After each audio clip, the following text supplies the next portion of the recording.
This is Still Here, Still Queer Now What, your companion through queer midlife. I'm Dr. Paul Taylor Pitt, author of Still Here, Still Queer Now What, the book, coming everywhere 21st of October. Officially now, less than 2 months to go. Home Alone face. It's exciting. It's exciting. Things are ramping up. Admin is ramping up. There's a lot of admin at the moment. A lot of spreadsheets and lists, but it's very exciting and much more of that to come. Today I'm determined to stick to my 10 minutes or less quick update episode. Thanks for tuning in. Tuning in. Thank you for listening or watching or both. Anyway, thank you for all the lovely comments on the interview with Latina Ballroom. Latina has a lot of really lovely fans who were all really excited to hear much more about Latina's story. And so thank you for all those gorgeous comments. It was really nice to see. And yeah, I agree with you. We need to get Latina back for a part 2. So thank you for that. I was thinking about, like, a couple of weeks ago was like a very gay week. Last week was not a very gay week, but I did have not necessarily a very gay experience, although, you know, as a gay person, every experience is a gay experience. I order a cup of coffee in Starbucks and I'm ordering a cup of coffee in Starbucks in a gay way. But so my friend Jonas, who's turning 40 tomorrow, happy birthday, Jonas, gathered a group of friends together at the weekend to celebrate his birthday. And his birthday wish was that we go kayaking on the river. Now, if you've ever met me, or if you've read anything that I've written about school or sports or a combination of the two, I'm not a natural kayaker. I think there's a Venn diagram of all of the things that make me me, and then there's a Venn diagram of all of the things that don't. And so in the Venn diagram of all of the things I am not, I would place spontaneous, adventurous, hey, let's go kayaking, organized fun. Like, all of those things are just not parts of my DNA. But I believe you should always say yes to things, especially when it's someone's big birthday. So there's a group of, I think, 9 of us who got together and went kayaking. I didn't fall in, which I was quite pleased about. I don't think I was very good at it, but what I learned through the conversations with others that day was that it's not about being good at it. It's about just enjoying it.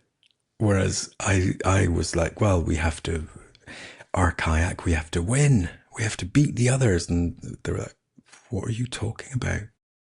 You just need to enjoy it. This is relaxing. This is fun. But I found it quite stressful. But anyway, didn't fall in. And now I can say I have, messed about on a river. And it's another thing to add to the list of experiences I've had. Don't know that I would do it again. It was great to do it with Jonas and great to celebrate his birthday. Not sure that I would just naturally think, okay, I'm going to go kayaking. But we then had a lovely dinner and some really interesting conversations, which it always fascinates me when I ask people about what their relationship is to the queer community or to the LGBTQ plus community, or however they want to define it. And it's kind of my current obsession. Like, I'm really curious about how near or far people feel to the community. And I think one of the reasons that it's making me think that is it came up a lot in the interviews with the people who gave me some time for my book. People talking about community as something that they were finding more difficult to access as they were aging, or maybe having never felt like they belonged to it. And I was always really curious about what it meant. We never hear people talk about the straight community, like it's not a thing. And yet the LGBTQ plus community is described as a thing.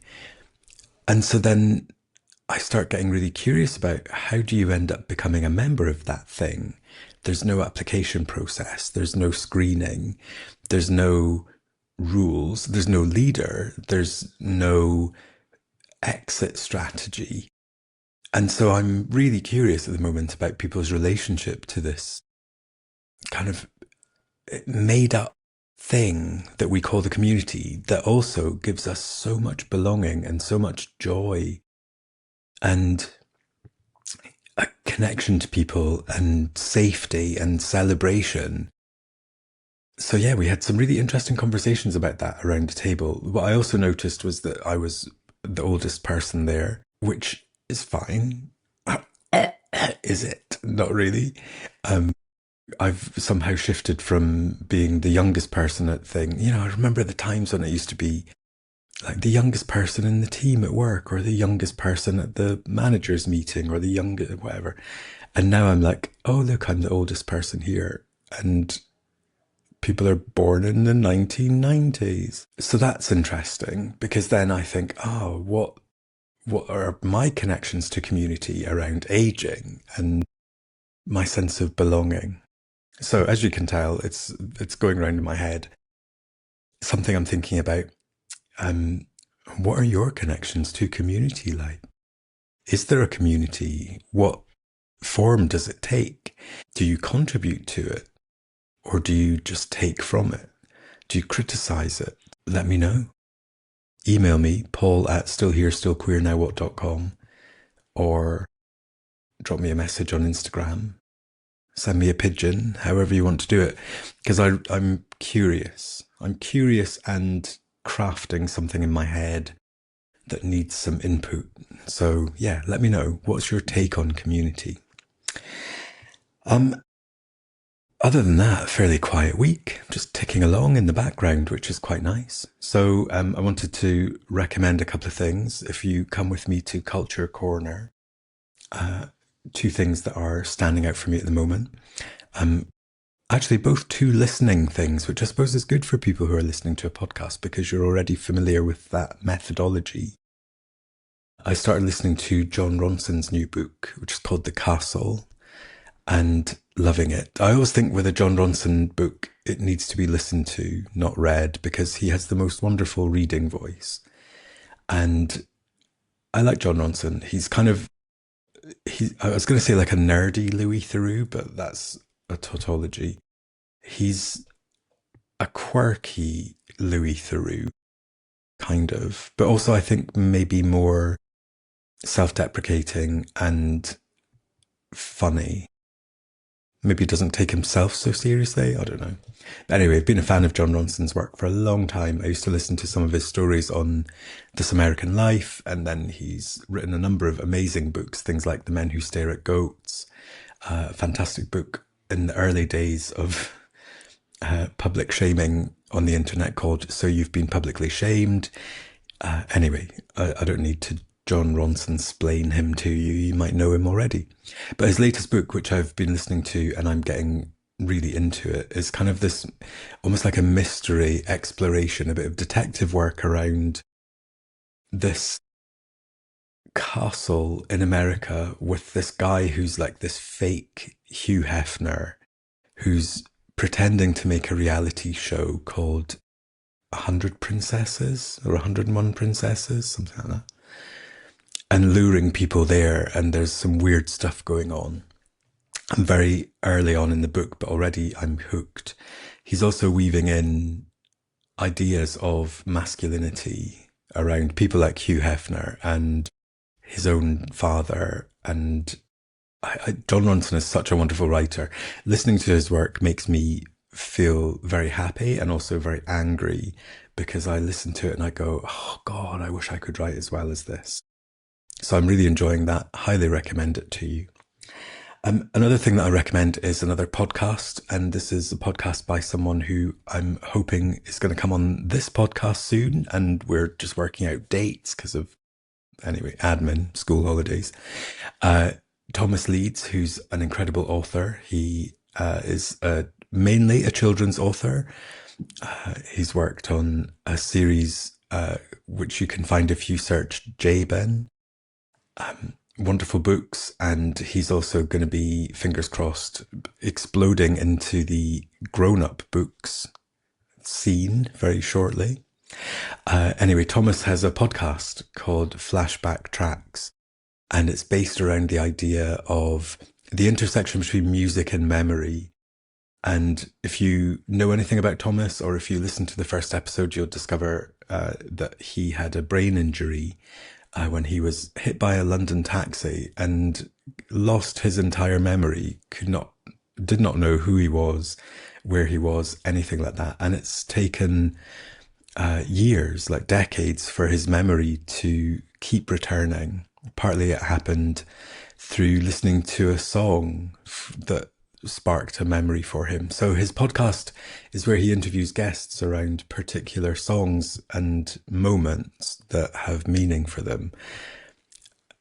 It's such a lovely idea, and it's such a great conversation. But the thing that is so brilliant is Thomas is just so natural. He's such a great interviewer. It doesn't feel like an interview, it feels like a conversation.